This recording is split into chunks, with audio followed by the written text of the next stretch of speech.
नमस्कार, आप देख रहे हैं इंडिया डेली लाइव और आपके साथ मैं हूं प्रिया खरे। आप सभी दर्शकों को नव वर्ष की हार्दिक शुभकामनाएं। और चलिए बढ़ते हैं खबरों की ओर। प्रधानमंत्री नरेंद्र मोदी के मार्गदर्शन में उत्तर प्रदेश नया उत्तर प्रदेश और विकसित भारत की विकास यात्रा में सक्रिय भूमिका निभा रहा है। प्रदेश में संचालित विकास और जन कल्याणकारी योजनाओं से लोगों के जीवन स्तर में उल्लेखनीय सुधार हुआ है। ये ट्वीट मुख्यमंत्री योगी आदित्यनाथ की तरफ से किया गया है। उन्होंने कहा कि गरीब किसान, युवा और मातृशक्ति सहित समाज के हर वर्ग तक योजनाओं का लाभ पहुंच रहा है। योजनाओं की पहुंच पारदर्शी, त्वरित और प्रभावी ढंग से सुनिश्चित की जा रही है। विशेषकर प्रदेशवासियों को हर क्षेत्र में सरकारी योजनाओं का सकारात्मक असर दिखाई दे रहा है। विश्लेषकों का मानना है कि ये नीति और योजनाएं प्रदेश के समग्र विकास में महत्वपूर्ण योगदान देगी। विश्वास जताया जा रहा है कि 2026 में डबल इंजन सरकार की विकास परक नीतियों से उत्तर प्रदेश नई ऊंचाइयों को छुएगा।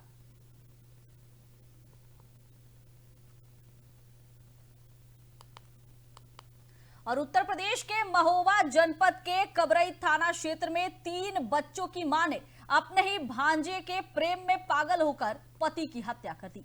पत्नी और भांजे को पुलिस ने गिरफ्तार कर लिया है। 20 दिन पहले मृतक का शव सुनसान इलाके में फेंका गया था और इसके बाद से पुलिस इस ब्लाइंड मर्डर की गुत्थी को सुलझाने में जुटी थी। महोबा जिले के कबरई थाना क्षेत्र में एक ऐसा मामला सामने आया और इसने सभी को हैरत में डाल दिया। श्याम सुंदर सैनी की हत्या उनकी ही पत्नी गोमती और भांजे सुजीत ने मिलकर की। बीते 8 महीने से भांजे और पत्नी के बीच अवैध संबंध थे और इसी वजह से घर में अक्सर ही कलह और झगड़े होते रहते थे। पति की हत्या की साजिश रचते हुए पत्नी और भांजे ने 10 दिसंबर की रात श्याम सुंदर का गला रस्सी से घोटा और पत्थर से हमला कर उसकी निर्मम हत्या कर दी गई। हत्या के बाद दोनों ने शव को सुनसान इलाके में फेंक दिया। 11 दिसंबर को शव छत विक्षत अवस्था में मिला। मृतक के बेटे कृष्णकांत ने शक के आधार पर मां और भांजे की छानबीन शुरू की और सच उजागर किया। पुलिस ने उनकी तहरीर पर मामला दर्ज कर दोनों को गिरफ्तार कर लिया। हत्या में प्रयुक्त धारदार हथियार और ईंट भी बरामद की गई।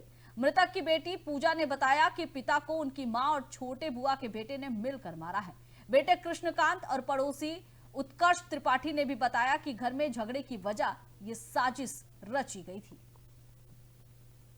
देखिए, कुछ समय पूर्व कबरई थाना क्षेत्र में एक पहाड़ी के पास में श्याम सुंदर सैनी निवासी शास्त्री नगर का शव छत विक्षत अवस्था में मिला हुआ था। शव को क्योंकि जानवरों ने छत विक्षत कर दिया था, तो इसलिए प्रथम दृष्टया मृत्यु किस तरह कारित हुई यह समझ में नहीं आ रहा था। शव का पोस्टमार्टम कराया गया। पोस्टमार्टम रिपोर्ट और प्रारंभिक जांच और प्राप्त तहरीर के आधार पर थाना कबरई में सुसंगत धाराओं में अभियोग पंजीकृत किया गया है। घटना के क्रम में ये प्रकाश में आया है कि जो मृतक श्याम सुंदर सैनी है, उनकी पत्नी का उनके ही भांजे से प्रेम प्रसंग था। उनका भांजा 8 माह पूर्व उनके घर में रहने के लिए आया था। इस दौरान मृतक की पत्नी और उनके भांजे में घनिष्ठता बढ़ी और इसी कारण दोनों ने मृतक को रास्ते से हटाने का प्लान तैयार किया और उनकी हत्या कारित कर दी और इसके पश्चात शव को पहाड़ी के पास में डाल दिया। अभियोग पंजीकृत किया जा चुका है। दोनों को न्यायिक अभिरक्षा में भेजा गया है। अग्रिम विधि कार्रवाई प्रचलित है। देखिए, कुछ समय और बिजनौर में एक सिरफिरे ने दुकान में घुसकर एक लड़की को बंधक बना लिया। उसने लड़की की गर्दन पर चाकू रख दिया और 1 लाख रुपए की मांग करने लगा। ये देख वहां चीख पुकार मच गई। सिरफिरे पैसे ना देने पर लड़की को जान से मारने की धमकी देने लगा। इधर सूचना मिलते ही पुलिस पहुंची। समझाने की कोशिश की गई, लेकिन सिरफिरा मानने को तैयार नहीं था। लोगों ने उसे बातों में उलझाना शुरू किया। मौका पाते ही उसे दबोच लिया गया। पुलिस उसे पकड़कर थाने ले गई और इस दौरान बाजार में करीबन आधे घंटे तक हंगामा चलता रहा। मामला नसरियाबाद थाना क्षेत्र का बताया जा रहा है। आरोपी की पहचान अजीत के रूप में हुई है। वो बाराबंकी जिले के सुरजनपुर गांव का रहने वाला बताया जा रहा है। उसे पुलिस हिरासत में लेकर पूछताछ कर रही है।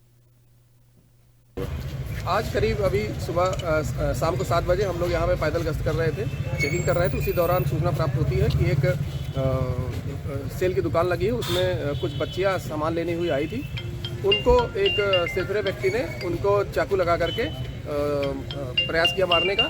तत्काल सूचना मिलने पर स्थानीय पुलिस बल मौके पहुँचता है। हम लोग वहाँ पहुँचते हैं और अभियुक्त को कब्जे में कर करके और उसे हिरासत में ले लिया गया है। बच्चियों को सकुशल सुरक्षित कर लिया गया है। बच्चियों को अभी जो है उनको मेडिकल के लिए हॉस्पिटल भेजा जा रहा है और अभियुक्त के साथ अभी पूछताछ की जाएगी और जैसी और जानकारी होगी आपको अवगत कराया जाएगा। आज करीब अभी सुबह शाम को 7 बजे हम लोग यहाँ जनपद बिजनौर के थाना नजीबाद क्षेत्र में दुकान में बदमाश ने चाकू के बल पर एक लड़की को बंधक बना लिया। बताया जा रहा है कि लड़की जो है दुकान में शॉपिंग करने गई थी। इस दौरान बदमाश का पीछा करते हुए दुकान तक पहुंच गया और दुकान में से चाकू के बल पर बंधक बना लिया। तो वहीं वारदात से इलाके में सनसनी फैल गई और हड़कंप मच गया। बताया गया है कि बदमाश के हाथ में चाकू देख किसी भी आसपास में उसके जाने की ग्रामीण की हिम्मत नहीं पड़ी। जैसे तैसे कर मौके पर पुलिस पहुंची और पुलिस ने बदमाश को गिरफ्तार कर लिया है। बताया गया है कि युवती जो है दुकान में शॉपिंग करने गई थी। इस दौरान अचानक बदमाश वहां पहुंच गया और उसे चाकू के बल पर उसे बंधक बना लिया। फिलहाल पुलिस जो है घटना की जांच पड़ताल में जुटी हुई है। इंडिया डेली लाइव के लिए प्रीतम सिंह।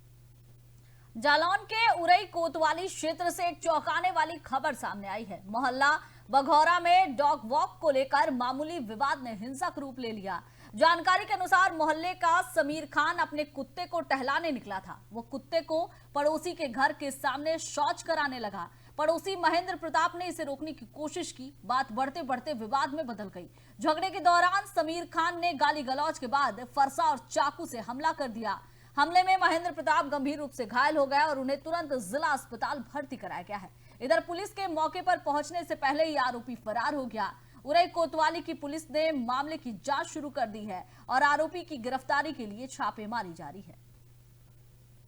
मैं घर के बाहर खड़ा था और समीर उर्फ मजा गाय को कुत्ते टहला रहे थे। घर के सामने लैट्रिन कराने की मैंने मना किया तो घर वाली उनके घर के माता पिता और छोटे भाई आकर मुझ पर हमला करने लगे। चाकू और फरसा लेकर मुझे मारा है।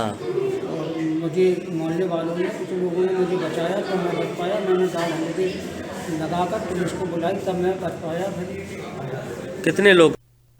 चंदौली जनपद में एक बार फिर तेज रफ्तार का कहर देखने को मिला है, जहां एक अनियंत्रित ट्रक सड़क किनारे स्थित चाय की दुकान में घुस गई।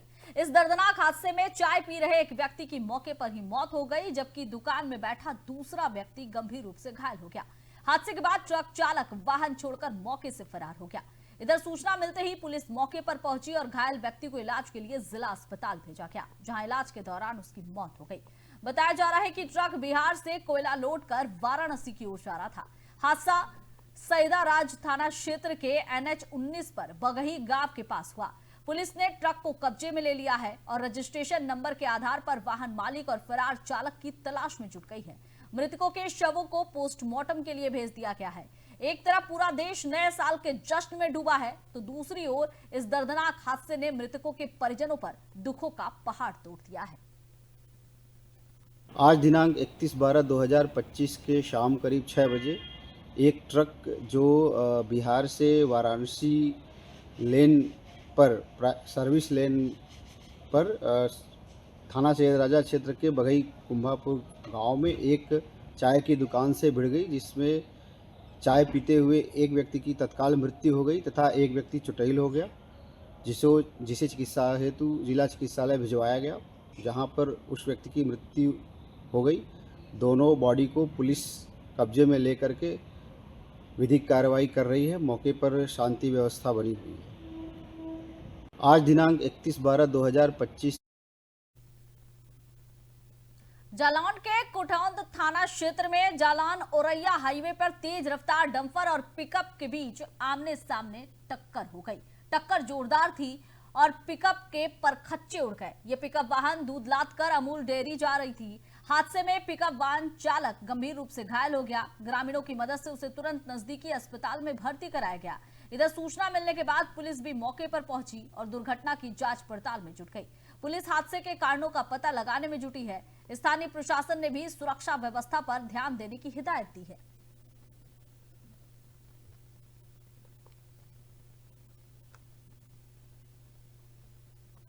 जालौन में पेट्रोल पंप कर्मी बसंत कुमार पाल की मौत के मामले ने जिले में सनसनी फैला दी है। सड़क किनारे पानी से भरे गड्ढे में शव मिलने के बाद परिजनों ने हत्या का आरोप लगाया था और इस पर पुलिस ने कोंच नगर निवासी भाजपा नेत्री अंजू सिंह के पति पर पेट्रोल पंप जो कि संचालक है और प्रतिष्ठित चिकित्सक सुरेंद्र सिंह उर्फ एसएस ठाकुर के खिलाफ हत्या का मुकदमा दर्ज कर लिया है। मामले की गंभीरता को देखते हुए पुलिस अधीक्षक डॉक्टर दुर्गेश कुमार ने खुद घटनास्थल का निरीक्षण कर जांच पड़ताल की और अधीनस्थ अधिकारियों को निष्पक्ष और गहन विवेचना के निर्देश दिए। सुनीता देवी के अनुसार 3-4 दिन पहले उसके पति का पंप संचालक सुरेंद्र सिंह से पैसे को लेकर विवाद हुआ था और इस विवाद की जानकारी बसंत कुमार ने घर आकर उन्हें और अपने भाई अशोक कुमार को दी थी। परिजनों ने इसे सामान्य विवाद मानते हुए उन्हें ड्यूटी पर जाने की सलाह दी, लेकिन 29 दिसंबर 2025 को सुबह करीबन 11 बजे बसंत कुमार मोटरसाइकिल से पंप के लिए निकले, लेकिन देर शाम तक घर वापस नहीं लौटे।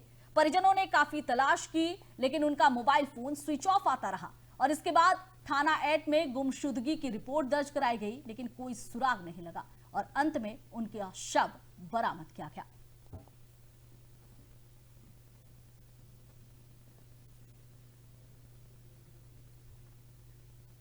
जालौन के कोच नगर से रेलवे क्रॉसिंग पर 2 शराबियों के बीच सड़क पर मारपीट का एक वीडियो अब सोशल मीडिया पर वायरल हो रहा है। इस घटना के कारण व्यस्त रेलवे क्रॉसिंग पर कुछ समय के लिए यातायात बाधित हो गया और इससे राहगीरों को असुविधा हुई। प्रत्यक्षदर्शियों ने बताया कि कोंच कोतवाली क्षेत्र स्थित रेलवे क्रॉसिंग पर 2 नशे में धुत व्यक्ति आपस में भिड़ गए। सड़क पर ही गाली गलौज करते हुए एक दूसरे से मारपीट करने लगे। शुरुआत में लोग दर्शक बने रहे, लेकिन मारपीट बढ़ने पर आसपास मौजूद स्थानीय लोगों ने हस्तक्षेप कर दोनों को अलग किया। इस घटना के कारण रेलवे क्रॉसिंग पर वाहनों की लंबी कतारें लग गई और आवागमन पूरी तरह से बाधित हो गया। मौके पर मौजूद किसी व्यक्ति ने अपने मोबाइल फोन पर इस पूरी घटना का वीडियो रिकॉर्ड कर लिया, जो बाद में सोशल मीडिया पर तेजी से वायरल हो गया। वायरल वीडियो में दोनों शराबियों को सड़क पर लड़ते झगड़ते साफ तौर पर देखा जा रहा है। इधर सूचना मिलने पर पुलिस मौके पर पहुंची और स्थिति को नियंत्रित किया। पुलिस ने दोनों शराबियों को समझा बुझाकर वहां से हटाया और इसके बाद यातायात सामान्य हो सका। स्थानीय लोगों ने ऐसी घटनाओं पर चिंता जताई है। कोंच कोतवाली प्रभारी ने बताया कि शराबियों की मारपीट का वीडियो सामने आया है और इसकी जांच कर कानूनी कार्रवाई की जाएगी।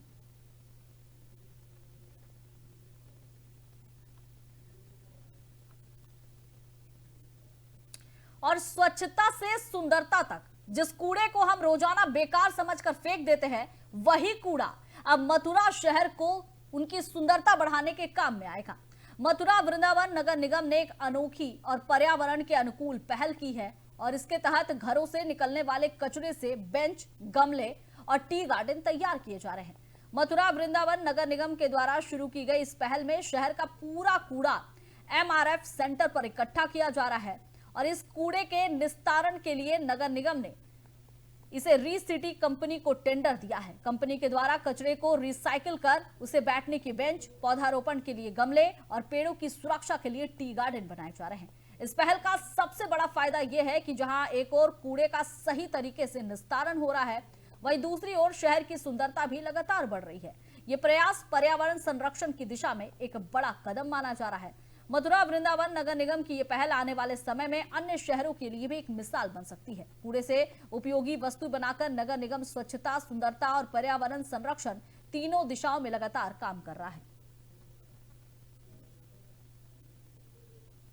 ये नगर निगम मथुरा वृंदावन के अंतर्गत जो हमारा MRF सेंटर है, जहाँ पे हमारा पूरे शहर का जो कूड़ा इकट्ठा होता है उसको निस्तारित करने के लिए MRF के संचालन के लिए एक रीसिटी कंपनी है, उसको टेंडर दिया गया है नगर निगम के द्वारा।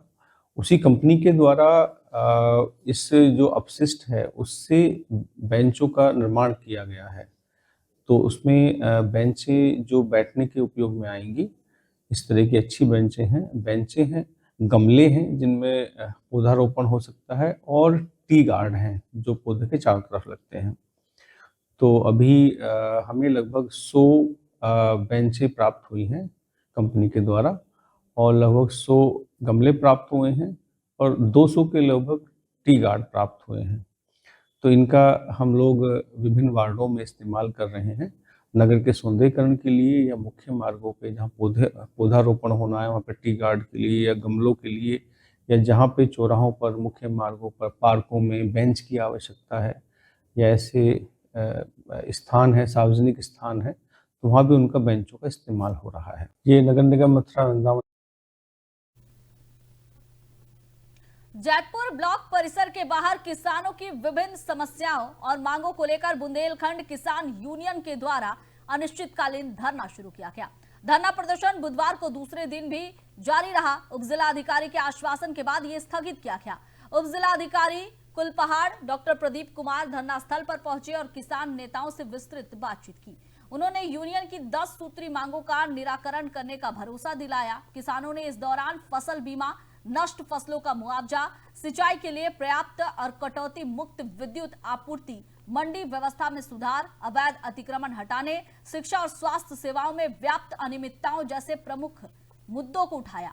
उपजिलाधिकारी ने इन समस्याओं का चरणबद्ध और समयबद्ध समाधान करने का आश्वासन दिया। प्रशासनिक आश्वासन के बाद धरने पर बैठे किसानों को जूस पिलाकर अनशन विधिवत समाप्त कराया गया। मौके पर बुंदेलखंड किसान यूनियन के राष्ट्रीय संगठन प्रभारी बालाजी ने कहा कि संगठन प्रशासन को 15 दिन का समय दिया जा रहा है, लेकिन अगर तय अवधि में किसानों की मांग और समस्याओं का समाधान नहीं हुआ तो यूनियन फिर से आंदोलन के लिए बाध्य होगी। बालाजी ने चेतावनी दी कि ऐसी स्थिति में जिलाधिकारी कार्यालय के बाहर अनिश्चितकालीन धरना प्रदर्शन शुरू किया जाएगा और जब तक सभी मांगे पूरी नहीं हो जाती तब तक ये आंदोलन जारी रहेगा। किसान नेताओं ने प्रशासन से वादों को गंभीरता से लेने और जमीनी स्तर पर कार्रवाई सुनिश्चित करने की मांग की है। 4-5 प्रमुख इनकी मांगे थी, जैसे कि नष्ट फसलों के मुआवजा के, फसल बीमा में कार्रवाई के संबंध में, जैतपुर में जन्म प्रमाण पत्र है जिसमें कुछ पैसे के लेन देन की बात हो रही है, और जैतपुर पूरे क्षेत्र में जो अतिक्रमण है और रास्ते में कुछ मतलब ज़्यादा वो रहता है उसको हटाने के लिए। तो इसमें जो फसल नष्ट के मुआवजे के संबंध में बताना चाहता हूँ, और हमने सबको दिखा भी दिया कि हमारा जो पैसा अवशेष था आने के लिए शासन से आ गया है और हमने उसमें पेमेंट शुरू कर दिया है, और कल मैंने 1.5 करोड़ का पेमेंट कर दिया है और बचा हुआ 2-3 दिन में और हो जाएगा, ठीक है। और फसल बीमा के संबंध में हमारा कहना है कि जो पॉलिसियाँ रिजेक्ट हुई हैं उनके संबंध में कैंप लगा के जो भी पात्र थे उनकी पॉलिसियों को लिया जा रहा है और उसका सही से निस्तारण किया जाएगा। सर कोई समय दिया होगा, कितने समय में निस्तारण मिल जाएगा? समय का भी पहले जो था, तो अभी समय का समय मुझे नहीं पता है, वो हम बात कर लेंगे कृषि अधिकारी से।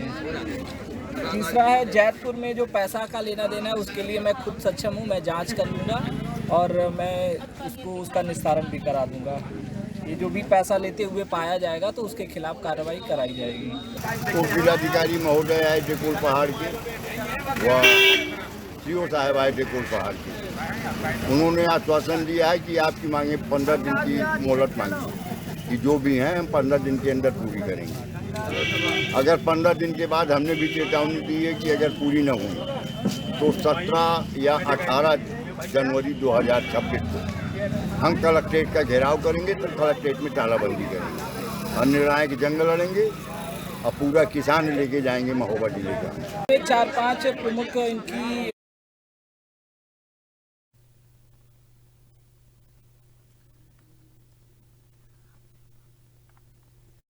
जानकारी के लिए हमारे साथ फोन लाइन पर जुड़ चुके हैं संवाददाता गुलाब सिंह कुशवाहा। गुलाब सिंह, क्या कुछ जानकारी मिल रही है? किसानों ने अपनी कई मांगों को रखा और उस मांगों के समर्थन में उपजिला अधिकारी भी रहे। उन्होंने कहा कि जो भी मांगे हैं वो पूरी होगी, समय दिया गया है और अगर तय समय पर उनकी मांगे पूरी नहीं होती है तो क्या अब इससे भी बड़ा आंदोलन देखने को मिलेगा? जी जैसा मैं आपको बता दूं, बुंदेलखंड किसान यूनियन द्वारा जैतपुर ब्लॉक गेट के पास अनिश्चितकालीन धरना प्रदर्शन दिया गया, जो मंगलवार को शुरुआत हुआ। बुधवार को उपजिलाधिकारी और सीओ के नेतृत्व में इनका क्रमिक अनशन समाप्त किया। उनकी जो 11 सूत्री मांगे थी उनको माना गया और किसान यूनियन द्वारा 15 दिन का समय दिया गया है। 15 दिन में अगर इनकी मांगे पूर्ण नहीं होती हैं तो 20 जनवरी को जिला कलेक्ट्रेट में ताला बंद करके धरना प्रदर्शन अनिश्चितकालीन के लिए किया जाएगा। गुलाब सिंह, इसमें उप जिला अधिकारी का क्या कुछ कहना है? आश्वासन तो दे दिया गया है, लेकिन क्या उनकी मांगे पूरी होगी? उप जिलाधिकारी कुलपहाड़ ने आश्वासन दिया है। जो प्रेजेंट में 3 मांगे थी तो उन्होंने माना कि जैसे मछली मंडी को सड़क से हटाना और कृषि मंडी के बाहर जो उपज की खरीद हो रही है और अनिश्चितकालीन के लिए उनको भी बंद करने के लिए एसडीएम ने टीम गठित करके मौके पर निरीक्षण करके तत्काल प्रभाव से हटाने का आश्वासन दिया है। ठीक है गुलाब, बहुत बहुत धन्यवाद गुलाब सिंह आपका। तो महोबा से बड़ी खबर है, जहां बुंदेलखंड किसान यूनियन की तरफ से 2 दिनों का धरना प्रदर्शन हुआ। ये अनिश्चितकालीन धरना प्रदर्शन था, 10 सूत्री मांगों को लेकर था, लेकिन इस दौरान उप जिला अधिकारी ने उनकी सभी मांगों को जल्द से जल्द पूरा करने का आश्वासन दिया, जूस पिलाकर उनका अनशन तुड़वाया और इसके साथ ही 15 दिन का समय मांगा है। खैर अब देखना है कि इस 15 दिनों में इनकी मांगे पूरी होती है या नहीं होती है। चलिए बढ़ते हैं अगली खबर की ओर। जालौन से बड़ी खबर सामने आई, जहां अज्ञात कारणों से एक सूने घर में रखे घरेलू गैस सिलेंडर में आग लग गई। घर से उठती आग की ऊंची लपटें देखकर इलाके में अफरा तफरी मच गई। आसपास के लोगों ने तुरंत फायर ब्रिगेड को आग लगने की सूचना दी। इधर खबर मिलते ही दमकल विभाग की टीम मौके पर पहुंची। दमकल कर्मियों ने कड़ी मशक्कत के बाद समय रहते आग पर काबू पाया। दमकल कर्मियों की तत्परता से एक बड़ा हादसा टल गया। ये मामला जालौन कोतवाली क्षेत्र के मोहल्ला धुआं ताल का बताया जा रहा है, जहां आग लगने का लाइव वीडियो भी सामने आया है।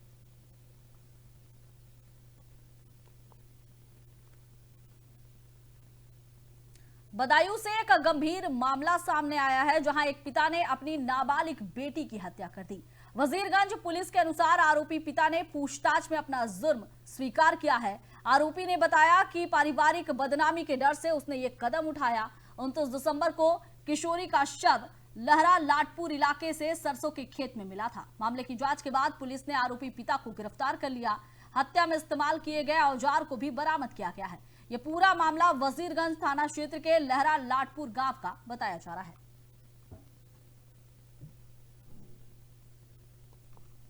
दिनांक 29 दिसंबर को वजीरगंज थाना क्षेत्र के अंतर्गत ग्राम लहरा लालपुरा में एक किशोरी की डेड बॉडी की सूचना पुलिस को मिली थी, जिसके क्रम में उसकी शिनाख्त की गई और वादी की तहरीर पर सुसंगत धाराओं में अभियोग पंजीकृत किया गया।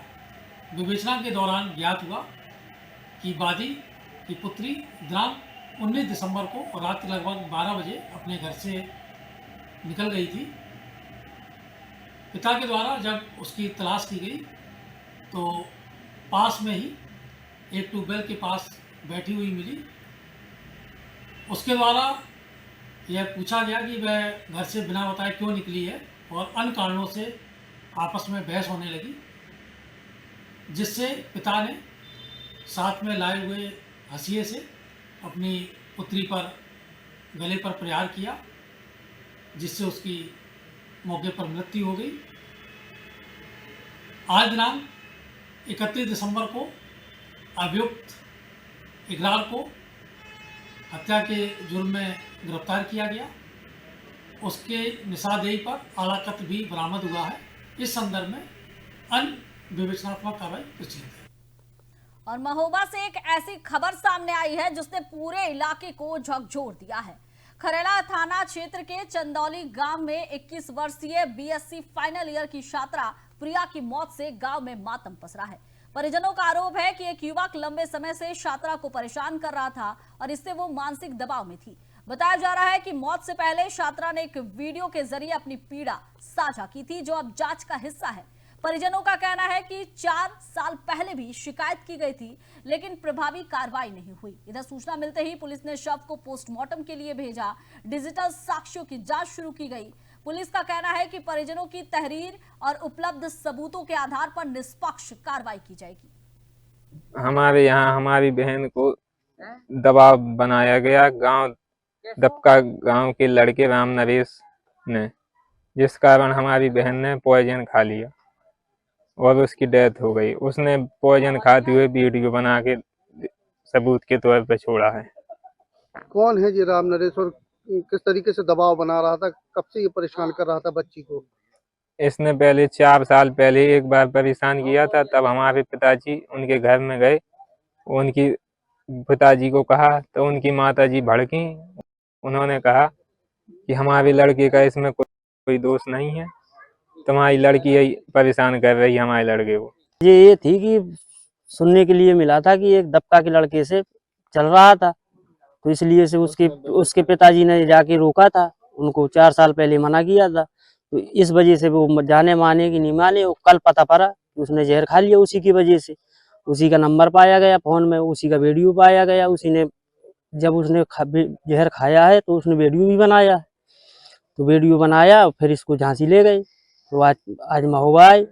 क्या लग रहा है आपको, क्या लड़का परेशान करता था? लड़का टॉर्चर कर रहा था इसे, अब यही आ रहा है सामने उसमें वीडियो में। खरेला थाना क्षेत्र के अंतर्गत चंदौली गांव में एक युवती के द्वारा आज सुसाइड की सूचना प्राप्त हुई थी। सूचना पर पुलिस मौके पर पहुंची है। शव का पंचायतनामा कराया गया है। पीएम आदि कार्रवाई कराई जाएगी। परिजनों ने एक तहरीर दी है। तहरीर पर अभियोग पंजीकृत कराया गया है। शीघ्र ही आरोपी की गिरफ्तारी की जाएगी। विवेचना में अग्रिम कार्रवाई प्रचलित है। महोबा के कबरई से कानून व्यवस्था को चुनौती देने वाली एक शर्मनाक घटना सामने आई है। कबरई थाना क्षेत्र के झलकारी बाई मोहल्ले में डायल 112 पर पहुंचे पुलिस कर्मियों पर एक दबंग ने हमला कर दिया। आरोपी ने पुलिस पर ईंट पत्थर बरसाए और सरेआम एक पुलिसकर्मी पर जूता तक फेंक दिया। घटना की शुरुआत नगर पंचायत के दलित सफाई कर्मी के साथ मारपीट की शिकायत से हुई थी। पीड़ित सफाई कर्मी का आरोप है कि दबंग ने उसके साथ अभद्रता और मारपीट की। इधर सूचना पर पहुंची पुलिस के साथ भी दबंग ने बदसलूकी की और इसका वीडियो सोशल मीडिया पर वायरल है। फिलहाल पीड़ित ने थाने में शिकायत दर्ज कराई है और अब पुलिस की कार्रवाई पर सभी की नजरें टिकी हैं।